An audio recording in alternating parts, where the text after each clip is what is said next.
Just after midnight, John Weller got off the trolley on Bourbon Street, New Orleans. The city was alive, even at this late hour, simmering with a stew of jazz, gospel, and spicy crawfish étouffée that curled from the kitchens of nearby Creole houses.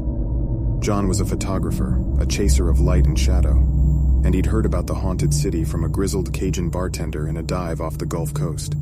The man had spun a yarn about the spectral remnants of the city's decadent past that bled into the present, imbuing it with an otherworldly vibrancy.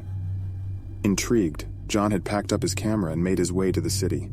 On his first day, he was drawn to the St. Louis Cemetery No. 1, a surreal landscape of crumbling above-ground tombs that felt older than the city itself. In the suffocating humidity, he could almost hear the wails of spirits forgotten by time. He spent hours there, capturing the play of moonlight on the centuries-old stone, hunting for ghosts. On his third night, as the sun sank below the rooftops and the city's nocturnal heart began to beat, he encountered it. An old man, sitting outside a dilapidated house, cradling a violin. The man's eyes, ancient and hollow, glistened with an eerie light. He played a strange, lilting tune that was both haunting and beautiful. He was a perfect subject, John thought, and he raised his camera. The old man didn't seem to notice or care, his eyes lost in some distant past. When John clicked the shutter, he felt a chill run down his spine. But he brushed it off. It was just the product of an overactive imagination. In the safety of his hotel room, John examined the photographs he'd taken. His heart pounded in his chest as he looked at the one with the old man. The figure was a blur, an ephemeral mist. The violin and the man's hands were clear, but the face and body were ghostly, shimmering and monochrome. A shiver of fear rippled through John, yet curiosity won. The next night he returned to the same spot. The old man was there again, playing the same sad song. This time when John approached him, he stopped playing and looked up. "Who are you?" John asked, his voice barely above a whisper.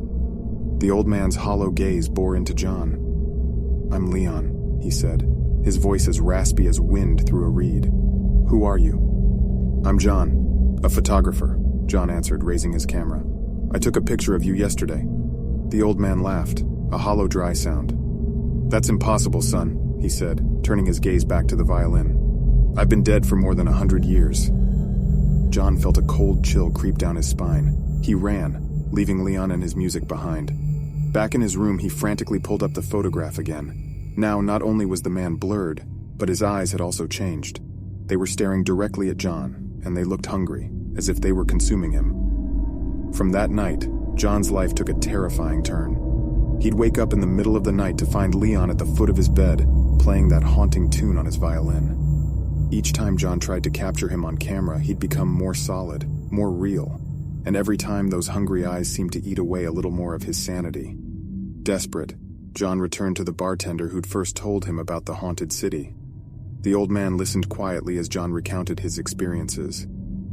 "Well, son," the bartender finally said, "it sounds like you're stuck with a soul eater." "A what?" "Soul eaters. They're spirits that latch onto the living to drain them of their life force. It seems that your friend Leon has chosen you." "How do I get rid of him?" The bartender shrugged. "Don't know, son. Nobody's ever tried." In his desperation, John decided to confront Leon directly. He returned to the spot where he'd first met the ghostly violinist. Leon was there, playing his melancholy tune. He looked up as John approached.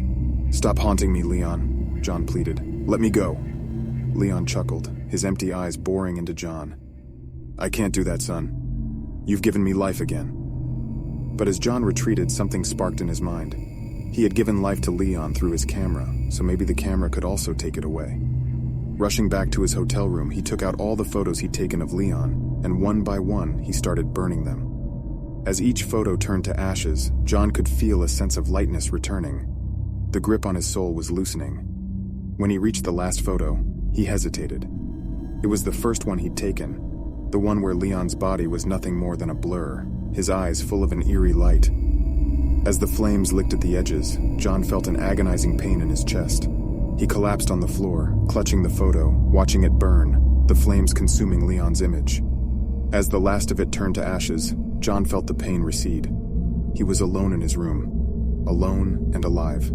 From then on, he was careful about who he photographed. The Soul Eater of New Orleans,